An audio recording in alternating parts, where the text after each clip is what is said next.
this, I think. Nope. Oh, I thought I saw some of your reishi, like your antler reishi. All right, anyway. All right, hi everybody. My name is Erik Nelson. All right, I'm honored to be here. Sorry about the microphone. Let's try that. Okay. Yeah, I'm honored to be here. It's my privilege to speak to all of you today. Jake, you're a tough act to follow. 49ers represent. I'm about to turn 2. So Jake talked a lot about what he does. And I'm feeling narcissistic now because I'm going to talk about what I did and where I am. But a lot of, this is my personal journey to explore professional options with mycological interests. And everything that I've done, I think any of you can do as well. So these are some professional applications of mycological interests. So my story begins, as many stories do, on a dark and stormy night. During field exercises and basic training at Fort Leonard Wood, Missouri, also called Fort Lost in the Woods. It rained every night while we were out there. It was completely overcast, so you could barely see your hand in front of your face. But what could we see was our entrenchments. They glowed green in the dark. And none of us had any idea what was going on. But with a little more time spent in mycology in my later years, I determined that we had dug into the mycelial network of armillaria, which is also called the honey mushroom or the humongous fungus, and it is bioluminescent. So what a great introduction to mycology, right? Then I went to college for microbiology, and my student project was with filamentous yeast called Basidium poululans. It's a very common fungus. It's pretty much everywhere. And it creates, you might be able to see from how shiny this is, it creates a slime layer, and it does this by secreting a long-chain polysaccharide called poululan. Now, one of the cool things about long-chain organic molecules is that you can form polymers with them. Any one of you who is wearing rayon or wearing polyester, that's a polymer.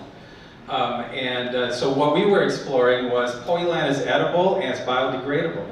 So it was a great candidate for bioplastics and for biodegradable materials. Really fun project. I spent about 5 years working on military simulations, an excellent application of my education, right? Then I came to Phoenix in about 2005. One of my first jobs was with a company who's still here in the Valley, Environmental Consulting Dominion Environmental. At the time, they mostly focused on the top 3, the most popular: lead, asbestos, and mold. And I was interested in the mold part, and they wanted me for the mold part. So I joined their team as a consultant for a mold project that they had. This company had a on-call subject matter expert for mold. And his name was Dr. Chester Leathers, and he was a mycology professor here at ASU. Unfortunately, ASU has closed their mycology program now. The other fella in this picture, where's Laser? This is Dr. Scott Bates. He was a master, he had a master's at the time I met him, and that was the last year of ASU's mycology program at the time. Really amazing person. Dr. Chris May took over for Dr. Chester Leathers I didn't even mention this. Dr. Leathers not only was a mycologist, PhD mycologist who trained me, he was also the president of the Arizona Mushroom Club, which is now called a Mushroom Society. I wish they were called a Mycological Society. I like the extra syllables in that. It makes it sound smarter, right? And the Arizona Mycological Society is, I encourage everybody to look into it. Just a web search for Arizona Mushroom Club will get you there. For $25, they have forays all year long. They have educational workshops. They do growing workshops. They do cooking. We do a lot of academic work that we didn't used to. So when we're out in the field, we're also collecting specimens to be identified with genetic sequencing if it's something that we don't recognize. And then we submit those specimens to a herbarium for preservation. So the AMS is doing a lot to advance mycology in Arizona.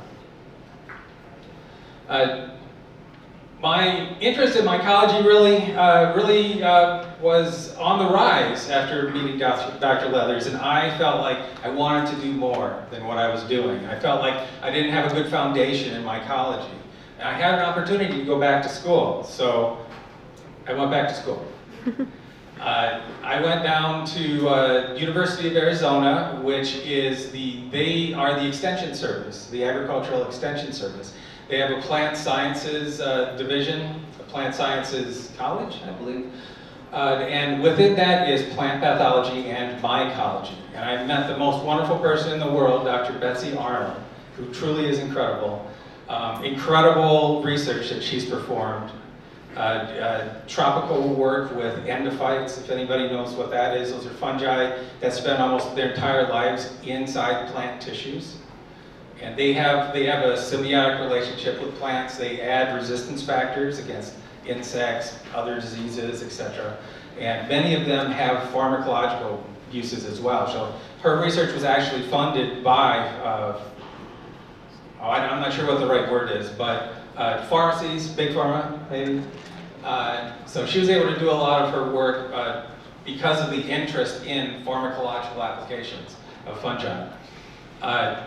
She also is a curator of the Robert Gilbertson Mycological Herbarium, and that's where we keep all of the specimens that are submitted from all over the world, and especially from Arizona.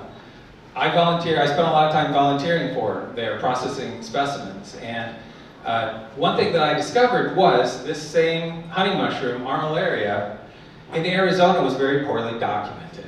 And of course, I was looking for what I'd like to do with my master's project, and there you go. That was the door. That was a gap of knowledge that needed to be filled. And so the thing is that there's not a lot of forest around Tucson. There's some, the Coronado National Forest. But if you really want to get into forestry, you have to go north a little bit farther to the School of Forestry in Flagstaff. I found a professor who would take me in at the School of Forestry, and very serendipitously, the Forest Service's Rocky Mountain Research Station, one of many, is adjacent to the building. It's actually attached to the building. You just walk right over to it. And when I approached them, they were very interested in my project as well, because they were building a Western forest pathogen modeling program, mostly for predicting how pathogens will behave in climate change. And they also were very unhappy that they didn't know much about Armillaria here. Now, why is Armillaria a big deal? Well, if anybody knows about the humongous fungus, it was discovered in Oregon because a giant patch of forest, all the trees just died. And we're talking something like 1,000 acres of trees died in that forest. And when they investigated it, they found that Armillaria was to blame. The reason why Armillaria is called the humongous fungus is a candidate for the largest and oldest organism in the world, that particular colony. Armillaria forms very large-scale mycelial networks that are self-healing and basically last forever so long as there's still a forest. It is a facultative pathogen, which means it will feed itself with dead wood, but it also likes to attack stressed trees and kill them. Because its network is so big, it actually has a special vascular system. They're called rhizomorphs, and they're like the arteries in your body compared to capillaries, which is what normal mycelium is like. That's for transporting nutrients very large distances. So the humongous fungus, if I remember right, is something like 2,300 acres. That's one organism, all genetically identical in every place that they measured it. It's one organism that has been living for over 10,000 years, they determined. And it has more biomass, dry biomass, than a blue whale. It's that big. So it's really amazing, a very amazing study subject, right? And so let's see. I'm not talking about every photo, or we'll be here forever. So what was my thesis about? Oh, by the way, the research station actually employed me. I worked for the research station to help them gather data for their model. And they were able to support me in my master's project as well. So what did I do in my master's project? Well, the goals were to figure out there are 11 species of armillaria in the United States. Which ones are in Arizona? We didn't really know. Where do they occur? What habitats do they like? What species of tree do they attack? My study was able to answer all those questions. So I was, talk about a great experience. I was in every national forest in Arizona. You can see the stats, 100 plots, 29 unique habitats, 168 armillaria samples as such that I sequenced to determine which species are present at in our state. Now, it'd be great to do a humongous fungus study here too. We have the largest contiguous stand ponderosa in the world in Arizona. So there's opportunity for a humongous fungus here. However, that's a completely different scale and level of genetic testing that would be a dissertation, that'd be a PhD project. Didn't have time for that. Anyway, yeah, so I was able to develop risk maps for the Forest Service on where you can expect to find armillaria in the state and where it's most active, what trees they need to manage for that are most susceptible. One of our big cash trees here in Arizona is the white pine. And that's, a lot of that is harvested in Indian territory in the Apache Reservation. So all this information was also shared with BIA, Bureau of Indian Affairs. About this time, my daughter was born, and our permanent residence was in Phoenix. So I had to cut my adventure in the north a bit short. Came back down, didn't want to do what I used to do, and I was fortunate. I just did a job search for mycologist, and the first thing that came up was an environmental laboratory wanted a mycologist.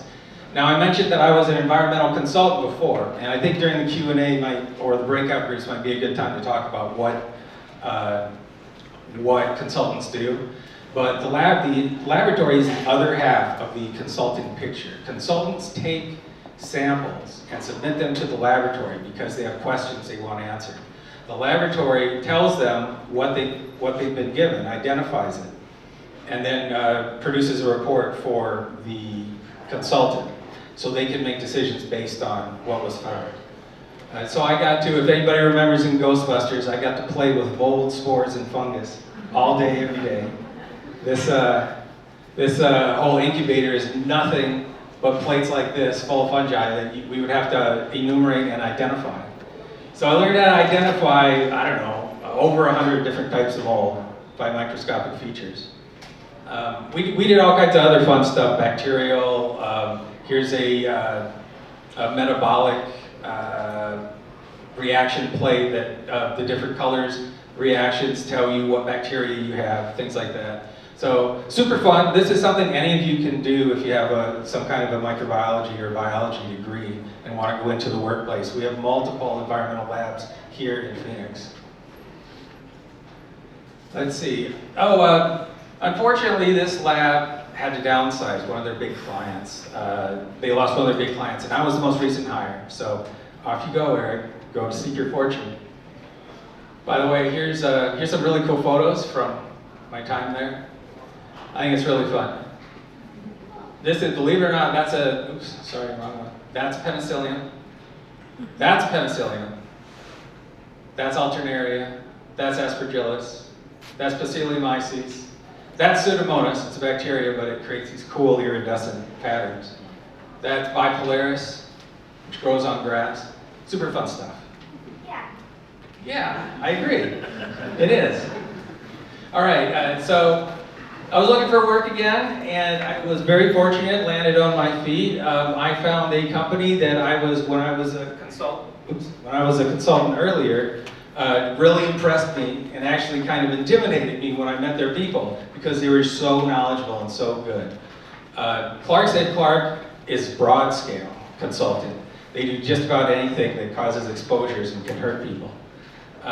So this is me dealing with a project where someone poured diesel down a drain and it got in the septic system, and Arizona Department of Environmental Quality was very concerned about that. This is in young a person bought property on asbestos mine, and the person who sold it to him said, "Oh, it's been a long time, there's no problem. Like asbestos goes away," right? So we were sampling the air and the soil for asbestos contamination. There's an actual mine there. We actually found piles of asbestos from the mine on his property. Very fun. Here's a list of everything we do. I'm now going to read every entry in my slow voice. Very fun. So we try not to specialize too much. We want to be able to cover each other's work, but I am the biologist of the group. So I get to do a lot of mold projects, all kinds of fun things with that. Another really fun thing I get to do with mold is there's a lot of litigation that happens with mold. Somebody's in an apartment and they find mold in their air conditioner and they blame the apartment complex because it's dirty and they've been breathing mold spores, and then they sue. So we often get involved in legal cases where they need a subject matter expert. Now I'm doing what Dr. Leathers used to do. And it's super fun. Science interpretation, finding the weaknesses in other arguments, looking at the